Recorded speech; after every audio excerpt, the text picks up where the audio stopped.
Baik, bismillahirrahmanirrahim. Assalamualaikum warahmatullahi wabarakatuh. Perkenalkan, saya Vera Haswindasari dari 19 Pendidikan Guru Madrasah Ibtidaiyah Kelompok 4 Semester 4 IAIN Bone. Di sini kita akan mengidentifikasi standar kompetensi dan kompetensi dasar pembelajaran fikih DMI ataupun SD. Sebelum itu, saya akan menjelaskan definisi dari kurikulum, di mana kurikulum menurut Kamus Besar Bahasa Indonesia adalah perangkat mata pelajaran yang diajarkan pada lembaga pendidikan. Dan menurut Undang-Undang Nomor 20 Tahun 2003 tentang Sistem Pendidikan Nasional, bahwa kurikulum adalah seperangkat rencana dan pengaturan mengenai tujuan, isi, dan bahan pelajaran, serta cara yang digunakan sebagai pedoman penyelenggaraan kegiatan pembelajaran untuk mencapai tujuan pendidikan tertentu. Berdasarkan pengertian tersebut, ada dua dimensi kurikulum. Yang pertama adalah rencana dan pengaturan mengenai tujuan, isi, dan bahan pelajaran.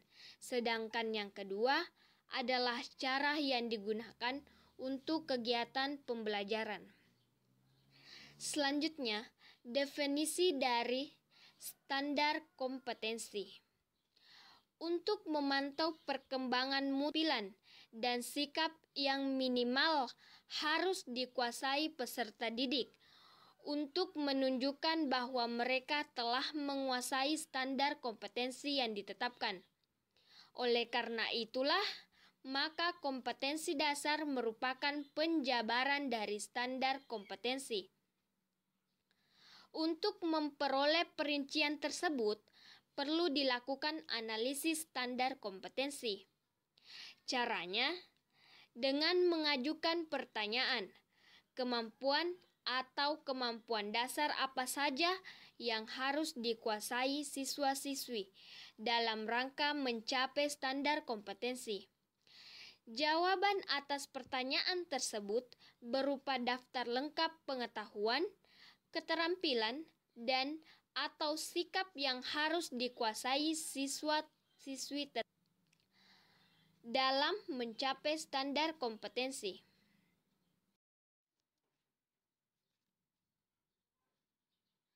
Selanjutnya, kita mengarah pada langkah-langkah penyusunan kompetensi dasar, di mana yang pertama, menjabarkan kompetensi yang dimaksud dengan bertanya. Kemampuan apa saja yang harus dimiliki siswa agar standar kompetensi dapat dicapai?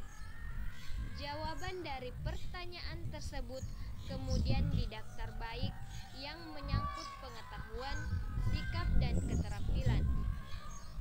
Yang kedua, tulislah rumusan kompetensi dasarnya.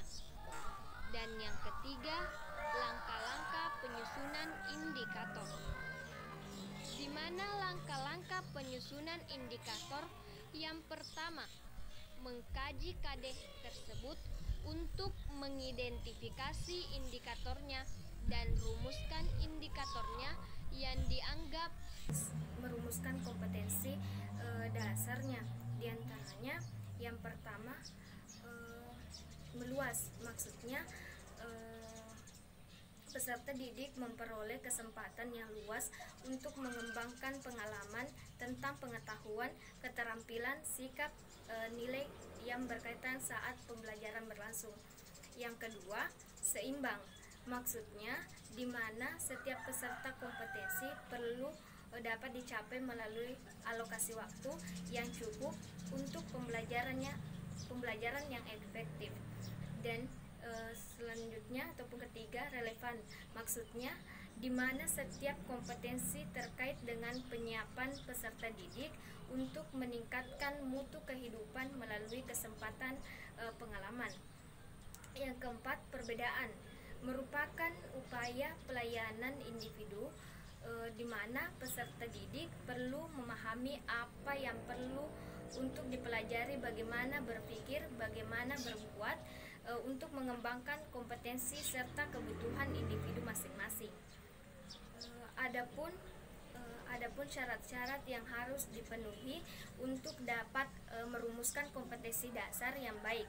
Yang pertama, rumusan tujuan yang dibuat harus berpusat pada siswa.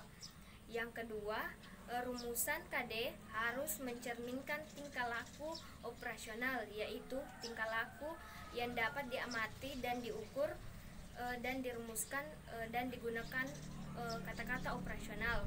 Yang ketiga, rumusan harus berisikan makna pokok pembahasan ataupun materi pokok yang akan diajarkan pada saat kegiatan mengajar tersebut.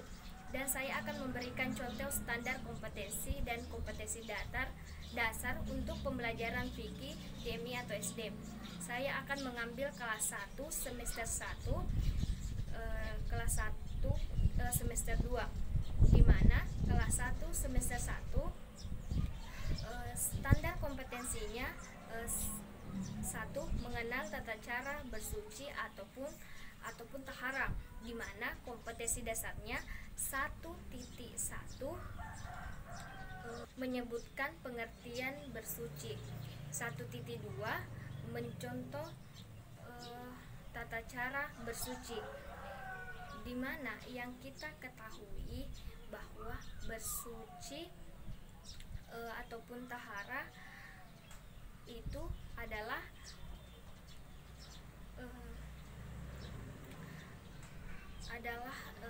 membersihkan kotoran dari kotoran yang berwujud ataupun tidak. Adapun secara istilah, di mana tahara akan hadas, najis dan kotoran dari tubuh yang menyebabkan tidak sahnya ibadah ataupun lainnya. Yang kedua, mengenal rukun Islam dan kompetensi dasarnya 2.1 menirukan ucapan rukun Islam. Yang kedua, 2.2 menghafal rukun Islam, di mana yang seperti ketahui rukun Islam ada 5. Yang pertama syahadat, 2 sholat, 3 puasa, 4 zakat, dan 5 naik haji bagi orang yang mampu. Mungkin itu saja yang bisa saya sampaikan. Lebih dan kurangnya mohon dimaafkan. Jangan lupa like, comment, and share postingan ini, dan subscribe channel ini, dan jangan lupa tekan tombol loncengnya agar bisa melihat postingan berikutnya yang insya Allah bermanfaat. Selamat menunaikan ibadah puasa. Marhaban ya Ramadan. Wassalamualaikum warahmatullahi wabarakatuh.